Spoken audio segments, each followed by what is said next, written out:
لله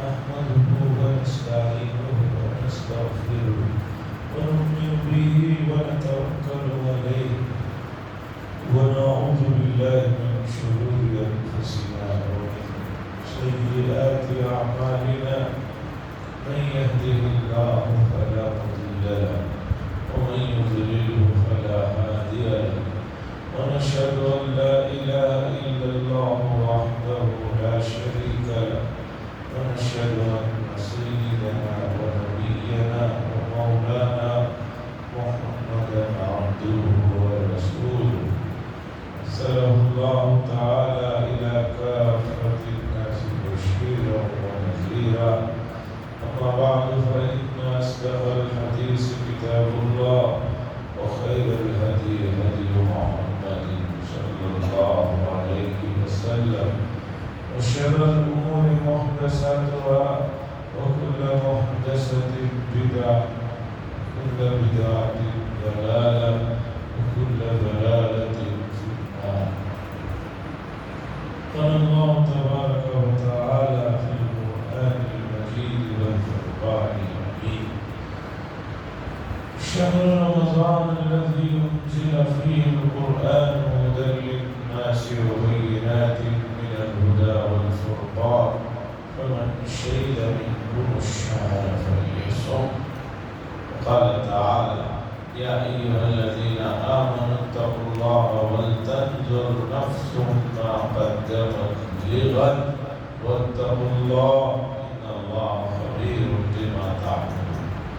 قال صلى الله عليه وسلم: من صام رمضان إيمانا واحتسابا غفر له ما تقدم من ذنبه أو كما قال صلى الله عليه وسلم.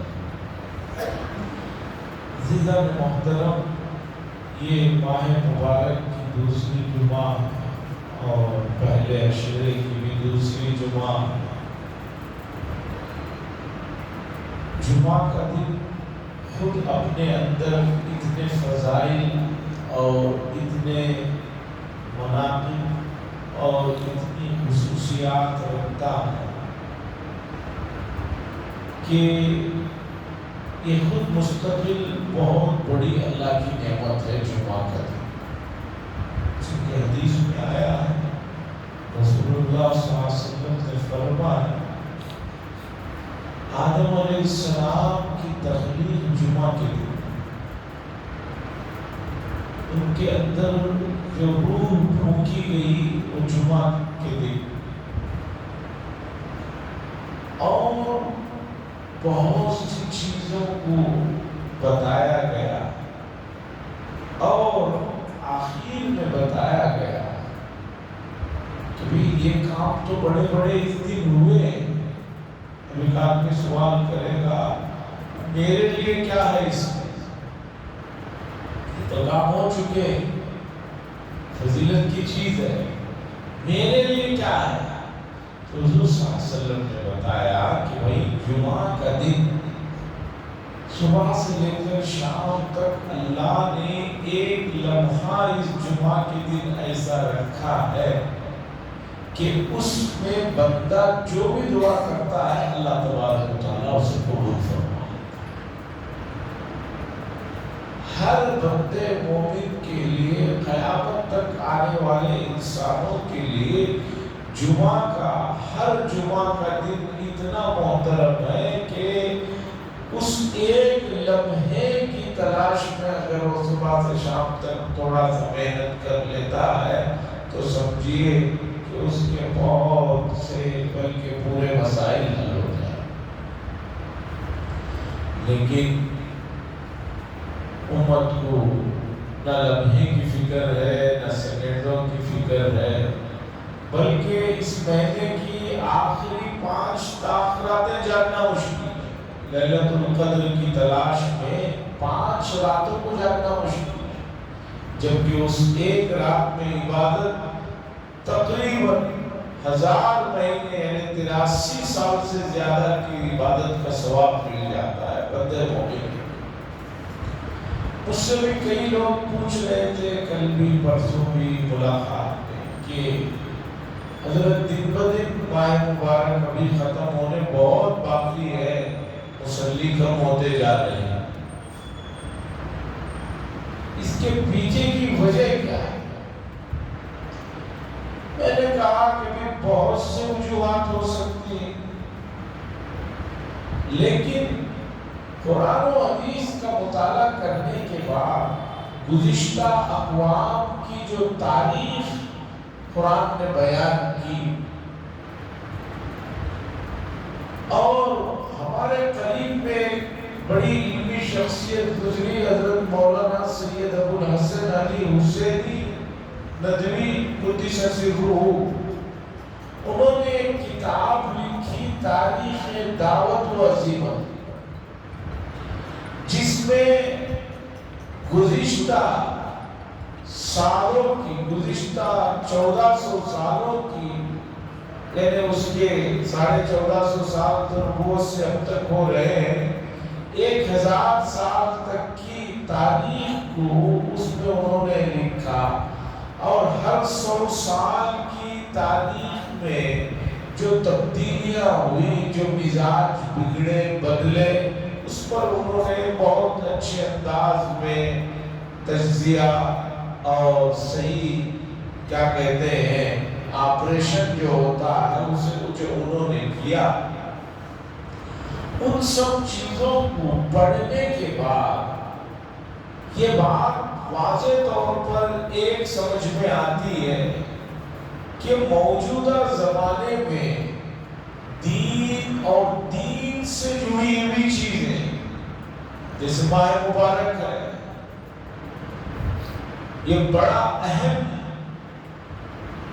اور حساس اور فضیلتوں والا مہینہ، اور اس کا احترام اور اس کی عظمت یہ بہت بڑی چیز ہے، شعائر اللہ ہے، یعنی وہ چیز جس سے اللہ کی عظمت اور اللہ کی بڑائی سمجھ میں آتی ہے، ویسا یہ مہینہ ہے، اس کی یہ بے حرمتی، اس کی تقدس کا جو پامال کیا جا رہا ہے، آپ دیکھ رہے ہیں کھلے عام روڈوں میں مسلمان ٹوپیاں پہنے ہوئے اپنی شناخت کو ظاہر کرتے ہوئے روزوں کی تقدس کو پامال کر رہے ہیں، تراویح کے اوقات میں مستقل ہوٹلوں کے پاس، چوراہوں کے پاس، دوسری تیسری جگہوں پر کھڑے ہوئے فرض نماز کی، پھر اس کے بعد تراویح کی بے حرمتی کر رہے ہیں، یہ سب کو سمجھ میں آ رہا۔ عورتیں پر بھی تو نمازیں فرض ہیں، ان کے لیے بھی تراویح ہے، لیکن اس قیمتی راتوں میں، ان قیمتی راتوں میں بازاروں میں عورتیں مستقل جو ہے گھوم رہی ہے، پھر رہی ہے، ایک فضول اور غیر ضروری تلاش میں لگی ہوئی ہے۔ اس سب کی وجہ صرف یہ ہے کہ آدمی کو موت اور موت کے بعد کے احوال کا جس درجے میں یقین اور جس درجے میں استحضار ہونا چاہیے وہ نہیں ہوتا۔ مجھے بتائیے کہ اگر معلوم ہو جائے کل بجلی پورا دن نہیں آنے والی ہے، کل پورا دن پانی نہیں آنے والا ہے، آدمی کتنی تیاری کر لیتا ہے؟ اخبار میں جب آتا ہے کہ کل پورے دن بجلی نہیں آئے گی، پانی نہیں آئے گا، آدمی پوری تیاری کر لیتا ہے کہ اس چیز کی کوئی کمی نہ ہونے پائے، جبکہ اس کے بغیر بھی آدمی جی سکتا ہے، کوئی مسئلہ نہیں ہے۔ اتنا بھی یقین آدمی کو اگر موت اور موت کے بعد والے مسائل اور قیامت کے سلسلے کا ہو جائے تو یہ مسجدیں جو ویران نظر آ رہی ہیں، یہ ماہ مبارک کی جو پامالی ہو رہی ہے، سب بند ہو جائے۔ قرآن کریم نے قوم عاد، قوم سمود، قوم لوط، قوم شعیب اور کتنے پیغمبروں کے اعمال بتایا، اور یہ بتایا کہ ان لوگوں کے پاس مال و دولت، عیش و آرام نے ان کو ہماری ملاقات سے غفلت میں ڈال دیا، اور یہ کہنے لگے کہ بھئی اس کے بعد کوئی زندگی نہیں ہے، آخرت کوئی چیز نہیں ہے، جس کی وجہ سے ان لوگوں نے کہا جتنا عیش و آرام، جتنی خوشی اور جتنا جو کچھ کر سکتے ہیں وہ یہی دنیا ہے، اور یہ سوچ کر ان لوگوں نے جو ہے حد سے تجاوز کیا، اور ہم نے ان کی پکڑ کی، کسی کو آسمان کے اوپر سے عذاب بھیجا، کسی کو زمین کے نیچے سے، ان کے پیروں کے نیچے سے عذاب بھیجا، جس کی وجہ سے سب تباہ ہوا۔ مسلمان موجودہ زمانے میں یہ سمجھتے ہیں کہ ہم اللہ کے خاص بندے ہیں اور حضور صلی اللہ علیہ وسلم کی امتی ہیں، ہمیں ہر چیز معاف ہے، ہمیں ہر چیز معاف ہے، یہ سوچتے ہیں۔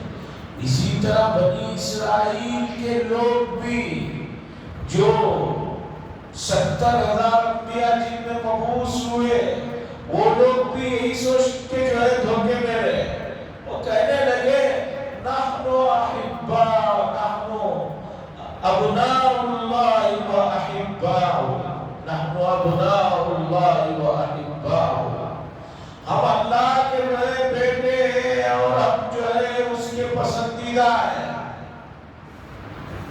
ہم کچھ بھی کریں ہم پر کوئی پکڑ نہیں ہوگی۔ لیکن تاریخ بتاتی ہے، قرآن بتاتا ہے، خود ان کی مذہبی کتابیں بتاتے ہیں کہ ان لوگوں میں سے بعضوں کی شرارت زیادہ بڑی تو ان کو بندر بنا دیا گیا، ان میں سے بعضوں کی شرارتیں بڑھا دی گئی تو ان کو زمین کے اندر دھسا دیا گیا، اور ان میں سے بعضوں کی شرارت بڑھی تو جو ہے ان میں آپس میں توبہ کے لیے کہا گیا کہ ایک دوسرے کی گردن اڑاؤ تب جا کر تمہاری معافی ہوگی، اور ایک دوسرے کی انہوں نے گردنیں اڑائی۔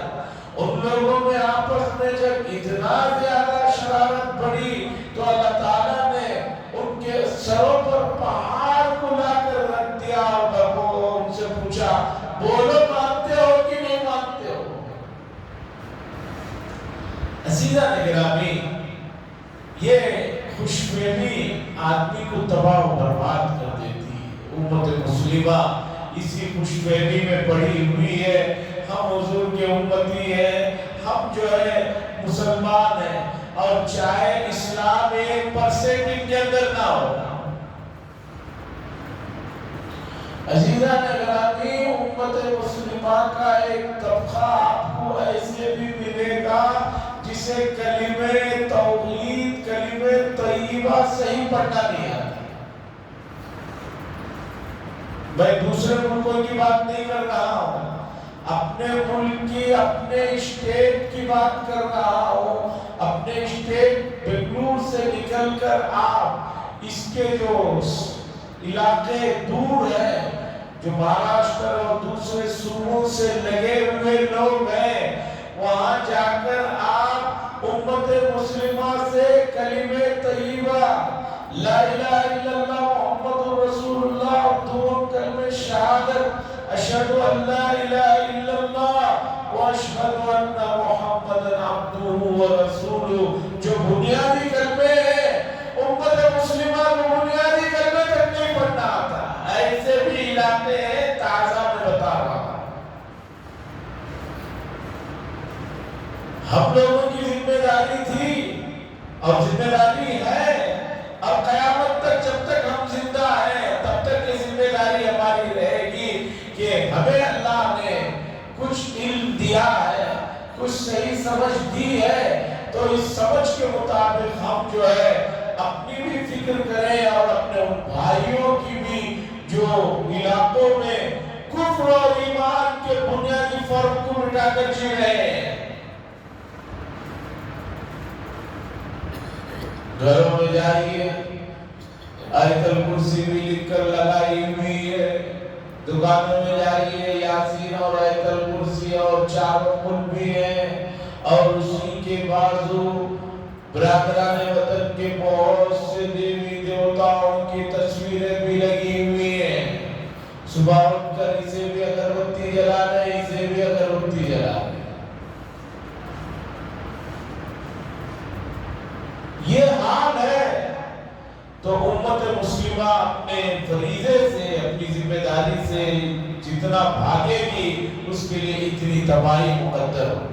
عزیزان گرامی، ماہ مبارک جو نزول قرآن کا مہینہ ہے، بہت سے حضرات ابھی تک غور و فکر میں ہیں اور ابھی تک قرآن کھولے نہیں۔ بہت سے لوگ کہہ رہے ہیں کل سے انشاءاللہ شروع کروں گا، دل کو تسلی دے رہے ہیں۔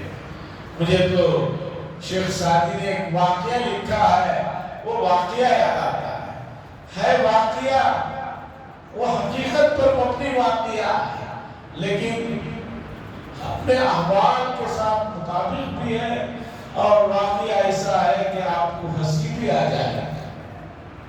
شیخ سعدی نے واقعہ لکھا ہے، پہلے زمانے میں آدمی سفر کرتے تھے گھوڑوں پر، گدھوں پر، اونٹوں پر۔ راستے میں تو ہوٹل وغیرہ ہوتے نہیں تھے، سرائے ہوتے تھے، وہاں آدمی رکتا اور تھوڑی دیر آرام کرتا، پھر جانور کو بھی تھوڑی دیر آرام دینا ہوتا تھا، پھر آگے بڑھتا۔ ایک آدمی سفر میں نکلا، راستے میں سرائے میں رات کا وقت ہوا تو وہاں رکا۔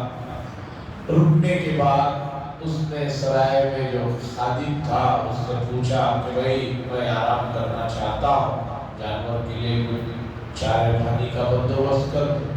اس نے کہا ٹھیک ہے ہم کر دیں گے، آپ سو جائیے۔ آدمی اپنے گھوڑے کو چھوڑا، سامان سب اس کے اوپر ہی نکال کے رکھا اور سو گیا۔ کیونکہ آدمی کو سفر میں نیند کہاں آتی ہے، ہم دفی لگی رہتی ہے، خدا جانے کب کیا ہو گیا۔ تو تھوڑی دیر کے بعد اس کی آنکھ کھلی تو اس آدمی نے دیکھا کہ گھوڑا تو چارہ کھا رہا ہے، وہ جو خادم ہے وہ آسمان کو ٹکٹکی باندھے دیکھ رہا ہے۔ اس نے اٹھ کر دیکھا، تھوڑی دیر دیکھا تو بھی وہ مستقل آسمان ہی کو دیکھ رہا ہے۔ اس آدمی نے اس سے پوچھا کہ بھئی آسمان کو کیا دیکھ رہے ہو اور بہت دیر سے دیکھ رہے ہو، اتنا غور و خوف میں لگے ہو، میرا گھوڑا چوری ہوگا تو کیا ہوگا؟ اس نے کہا کچھ نہیں، آپ فکر مت کیجیے۔ پھر بھی اس نے پوچھا کیا دیکھ رہے ہو؟ اس نے کہا کہ میں یہ دیکھ رہا ہوں کہ اتنے تارے جو یہ آسمان میں ہیں اس کی گنتی کیسے کروں، میں اس معاملے میں غور و خوف کر رہا ہوں۔ اس آدمی نے کہا بیوقوف آدمی، آج تک کسی نے تاروں کو گنا تھوڑی ہے، یہ اتنا آسان کام نہیں ہے، تمہارا جو کام ہے اس میں لگو۔ اس نے کہا ٹھیک ہے آپ سو جائیے، میں دیکھ لیتا ہوں۔ یہ آدمی سو گیا، لیکن اس کی نیند اور ذرا مسئلہ ہو گیا، کیونکہ ایسا آدمی ہے کہ کام پر توجہ نہیں۔ پھر بیچ میں اس کی آنکھ کھلی تو دیکھا تو پھر وہ آسمان کی طرف دیکھتا ہوا بیٹھا ہوا ہے۔ تو اس نے پوچھا کہ وہی اب کیا ہوا، آپ کیوں دیکھ رہے ہو؟ وہ کہنے لگا کہ یہ تارے جب چھپ جاتے ہیں تو یہ کہاں جاتے ہیں کہ روشنی سب کہاں غائب ہو جاتی ہے، دن میں کہاں یہ لوگ رہتے ہیں، اس کے بارے میں غور و خوض کر رہا ہوں۔ اس آدمی نے کہا کہ بھائی تم مجھے سونے دو گے نہیں، تم اس طرح آسمان پر نظر لگائے بیٹھے رہو گے، میرا سامان اور میرا گھوڑا ہے، اب جو ہے اس کی کیا ہوگا؟ انہوں نے کہا فکر مت کیجیے، آپ سو جائیے، میں دیکھ لوں گا۔ پھر یہ آدمی سو گیا۔ پھر آخری پہر میں اس کی پھر آنکھ کھل گئی، پھر آنکھ کھلی تو دیکھا یہ پھر آسمان کی طرف دیکھ رہا ہے، لیکن وہاں گھوڑا نہیں ہے، سامان بھی نہیں ہے۔ اس آدمی نے پوچھا ارے بیوقوف، میرا گھوڑا بھی نظر نہیں آ رہا، سامان بھی نظر نہیں آ رہا، تم آسمان کی طرف کیا دیکھ رہے ہو؟ تو اس نے کہا میں یہ غور کر رہا نہیں گئے تو میں کیا بتاؤں، اسے جواب دینے کے لیے آسمان پر دیکھ کر غور کر رہا ہوں۔ تو اس واقعے کو شیخ سعدی نے نقل کرنے کے بعد لکھا کہ امت کا حال بھی ایسا ہی ہے کہ کوئی نیک کام کرنے کے لیے کہو تو پوری زندگی ختم ہو جاتی ہے، غور و خوض کرتے رہتے ہیں۔ جیسے کہ اب رمضان کا پہلا عشرہ ختم ہو رہا ہے، 8واں روزہ ہے، کل 9 ہے، پرسوں تو 10 ہو ہی جائیں گے، پتہ بھی نہیں چلے گا۔ اور پوچھو بعض آدمیوں کو کہ بھئی کتنا آپ نے قرآن پڑھا، جبکہ آپ کو پڑھنا آتا ہے؟ تو شیخ سعدی کے بقول اس قصے میں کہتے ہیں نہیں ابھی غور کر رہا ہوں، پلاننگ کر رہا ہوں، سوچ رہا ہوں۔ اسی پلاننگ میں اور غور و خوض میں رمضان آتا ہے، رمضان چلے جاتا ہے۔ صرف رمضان کی بات نہیں، پورے زندگی کی پلاننگ امت مسلمہ کے بارے میں آپ کھڑا کر کے پوچھئے، کئی نوجوان ملیں گے کیا پروگرام ہے؟ کہ حضرت پلان کر رہا ہوں۔ بھئی کیا پلان کر رہے ہو؟ یہی پلان کر رہا ہوں کہ کیا پلان کر رہا ہے؟ اس طرح جو ہے امت اپنی عمروں کو ضائع کر رہی ہے۔ یاد رکھیے زندگی کا ایک ایک سیکنڈ ایسا ہے کہ اس کی ریکوری نہیں ہے۔ ہر چیز کی ریکوری ہو سکتی ہے۔ آپ کے فون سے نمبر مل گئے ہیں، گوگل والا کہتا ہے فکر مت کرو، ہم بیک اس کا کم بیک کریں گے، اس کا ریکور مل جائے گا، تصویریں مل جائیں گی، لیکن گزرے ہوئے ایک ایک منٹ کی ریکوری نہیں ہے، یہ کبھی واپس آنے والی نہیں ہے۔ عزیزان گرامی، ماہ مبارک جو قرآن مجید کے نزول کا مہینہ ہے، اس میں قرآن مجید پر غور و خوض کرنے کے لیے اللہ نے بڑا بہترین ماحول فراہم کیا۔ روزے کی جو عادت ہے یہ ایسی عادت ہے کہ اس میں اسرار ہے، رموز اسرار وہ خود ہی جو ہے ظاہر ہوتے ہیں۔ ہمارے بڑے حضرات نے جو بڑے بڑے کارنامے انجام دیے ہیں اس میں روزے کا بڑا عمل دخل ہے۔ صاحب ہدایہ، ایک کتاب ہے ہدایہ، جو قرآن و حدیث سے مسائل کو مستنبط کر کے دلائل کے ساتھ انہوں نے لکھا ہے۔ 13 سال میں انہوں نے ایک کتاب لکھی۔ جب کتاب لکھی تو 80 جلدوں میں تھی۔ لوگوں کے سامنے جب آئی تو اس زمانے کے علماء نے کہا کہ حضرت 80 جلدوں میں ہے، لوگ اتنی لمبی نہیں پڑھیں گے، ان میں جو بھی دلائل ہیں اسے اور آپ شارٹ کیجئے، کمپریسر کے ساتھ دبائیے، ایک ایک مسئلے کی دلیل میں جو آپ نے 2-4 جو دلائل دیے ہیں اسے کم کیجئے۔ پھر انہوں نے ان 80 جلدوں کو 4 جلدوں میں لکھا۔ کسی بھی مدرسے میں پڑھنے والے طالب علم کو ان کتابوں کو پڑھے بغیر وہ عالم نہیں بن سکتا۔ اور اس میں انہوں نے تمام اسلام سے جڑے ہوئے جو بھی اسلام کے سے تعلق رکھنے والے مسائل ہیں، چاہے خرید و فروخت کے ہوں، کرائے کے ہوں، قاضی کے ہوں، اسی طریقے پر جو نماز کے ہوئے، روزے کے، حج، ہر موضوع سے متعلق انہوں نے اس میں مسائل کو جمع کیا۔ علامہ انور شاہ کشمیری رحمۃ اللہ علیہ سے کسی نے پوچھا، اتنے بڑے درجے کے آدمی، کہ حضرت کوئی کتاب ایسی بھی ہے کہ جس کے جیسے آپ اگر لکھنا چاہیں تو نہ لکھ سکتے ہو، آپ اسے بڑی ٹف کتاب سمجھتے ہو؟ تو علامہ انور شاہ کشمیری رحمۃ اللہ علیہ نے کہا کہ بھائی ہدایہ جیسی کتاب نہیں لکھی جا سکتی ہے، یہ وہ کتاب ہے کہ اس کی جیسی کتاب، اس کے جیسا انداز اپنا ناممکن۔ ان صاحب ہدایہ کے بارے میں لکھا ہے، ان کے خادم خاص نے لکھا ہے، 13 سال کے عرصے میں یہ کتاب لکھی گئی، اور عالم یہ تھا کہ ان 13 سالوں میں جن ایام میں روزہ رکھنا منع ہے، جیسے عید کے دن اور بقرعید دوسرے موقعوں پر ان کے علاوہ بقیہ 13 سال تک صاحب ہدایت مسلسل روزہ رکھے ہیں، اور عالم یہ ہے کہ ان کے روزہ رکھنے کا علم صرف ان کے اس خادم کو تھا اور کسی کو نہیں تھا۔ گھر والوں کو بھی نہیں معلوم تھا کہ حضرت روزے سے ہے۔ خادم سے کہہ دیا تھا کہ جب بھی گھر سے کھانا پانی آئے لے کر رکھو، کھا لو، اور میں جو یہ روزے سے ہوں یہ کسی کو مت بتانا۔ عزیزان گرامی، امام بخاری رحمۃ اللہ علیہ نے بخاری شریف کو لکھنے کے لیے 16 سال کا عرصہ لیا۔ اس 16 سال کے عرصے میں کتنے سال مسلسل روزے سے رہے ہیں، ذرا پوچھئے ان سے اور ان کے خاص خادموں سے۔ اور روزہ بھی ایسا کہ کسی کو معلوم ہونے نہیں دیا۔ آج ماہ مبارک کے 1 مہینے کے روزے رکھنے کے لیے امت نیچے اوپر ہو رہی ہے، سہولتیں سب کی سب ہیں۔ لوگ کہتے ہیں کہ ماہ مبارک میں بھوکا رہنا پڑتا ہے، بالکل میں اس خیال سے اتفاق نہیں کرتا۔ ماہ مبارک میں جتنی نعمتیں اللہ کی طرف سے کھانے کو ملتی ہیں، دوسرے مہینوں میں بڑے بڑے مالداروں کے گھروں میں بھی وہ چیزیں میسر نہیں ہوتی۔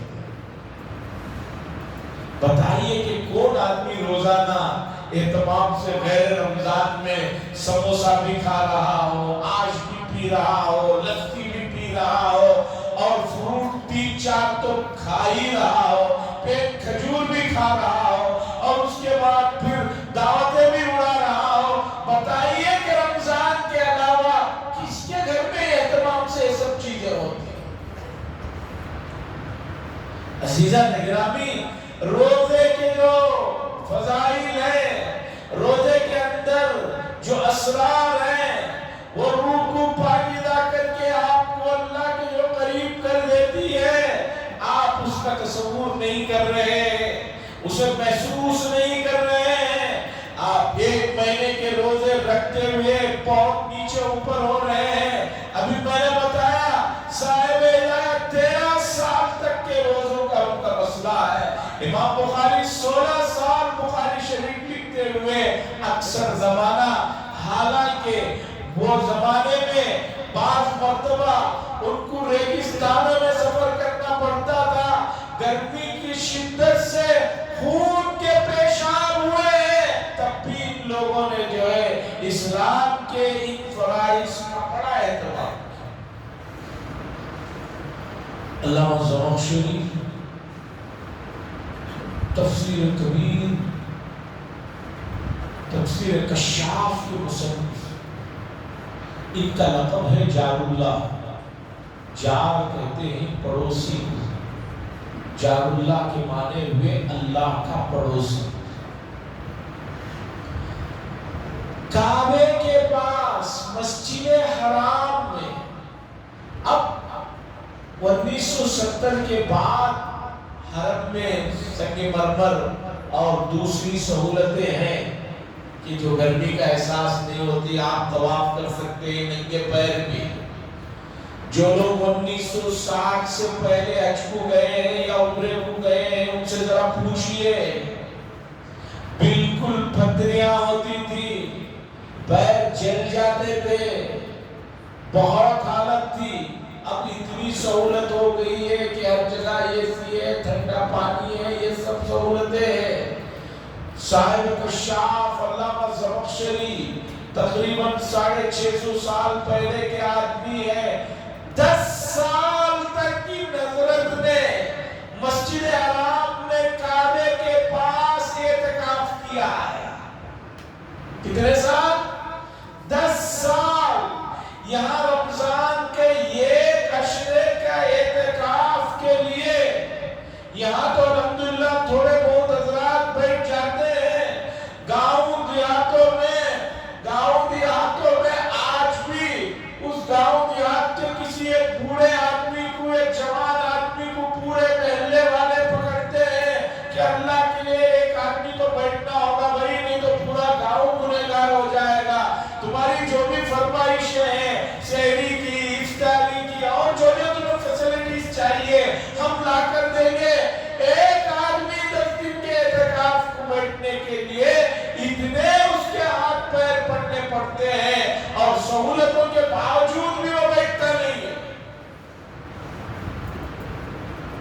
ایسے اعتکاف سے کیا گاؤں کے لوگ گناہ سے بچیں گے جس میں ایک آدمی کو سب ضرورتیں پیسہ دے کر لے جا کر بٹھانا پڑ رہا ہے.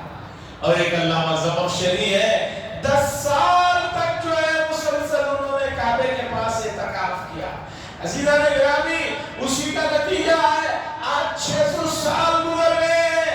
انہوں نے جو تفسیر لکھی ہے کشاف کے نام سے جو ان کی تفسیر ہے قرآن مجید کی، اس تفسیر کو پڑھیے ان کو پتہ چلے گا آپ کو کہ قرآن مجید کے الفاظ اور آیتوں کے معانی اور مفاہیم کیسے ان سے کیوں نکلے اور کیسے نکلے.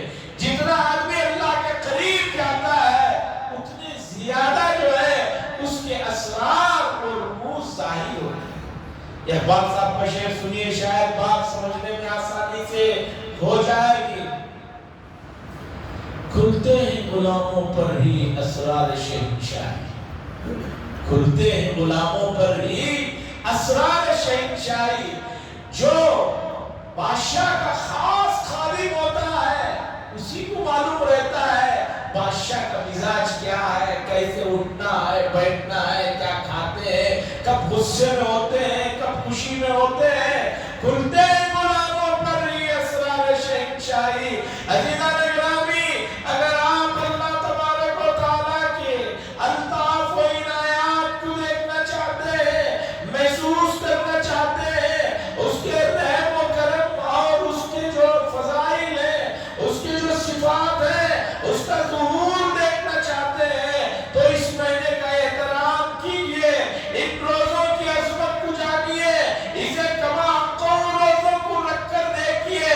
پھر اللہ سے جو دوری ہے، یہ بے تعلق سا جو رشتہ قائم ہے، وہ رشتہ آپ کا بدل جائے گا اور اللہ کے الطاف و عنایات کے وہ پردے آپ پر کھلیں گے. پھر آپ کو رمضان کے علاوہ بھی روزہ رکھنے کے لیے کسی کے گزارش کرنے کی ضرورت نہیں رہ جائے گی. آپ آتے ہی نہیں ہیں. ہم تو بےتاب ہیں. اقبال صاحب نے جواب شکوہ میں اللہ کی طرف سے ترجمانی کی. ہم تو بےتاب ہیں، کوئی آتا ہی نہیں، کوئی سائل ہی نہیں، کوئی لینے والا ہی نہیں، تو ہم کیا دیں گے اس کو. تو عزیزان گرامی ماہ مبارک تیزی سے گزر رہا ہے. بہت ادب و احترام کے ساتھ گزارش ہے بقیہ جو حصہ ہے اس کی قدر کیجئے، اس کی الطاف و عنایات کو اپنے نام اعمال میں جمع کیجئے. اللہ سے دعا کرتے ہیں اللہ تبارک و تعالیٰ میں سے قدر کرنے کی توفیق نصیب فرمائے. وآخر دعوانا الحمدللہ.